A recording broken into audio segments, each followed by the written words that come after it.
Hyperhidrosis, also called excessive sweating, is a disease where people suffer because they sweat a lot more than what is normal. Even when there is no heat, the body continues to produce and emit sweat. This makes these people perspire a lot, even in situations when there is no reason to. In addition to hyperhidrosis being an inherited disease, it also has other causes, such as anxiety, heart problems, obesity, and diabetes. The only common symptom of hyperhidrosis is excessive sweating, which can appear anywhere on the body. On hands, face, neck, head, feet, or armpits.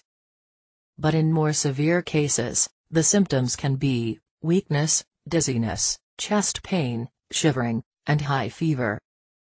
If hyperhidrosis is not treated in the right way, it can cause bad smell, strong skin inflammations, and infections in areas where the sweat happens. Luckily, the correct treatment can be found in the link that is in the description, just below this video. It will help you to solve your sweating problem forever. If you liked this video, click on like below, and subscribe to the channel. Get well, and good luck.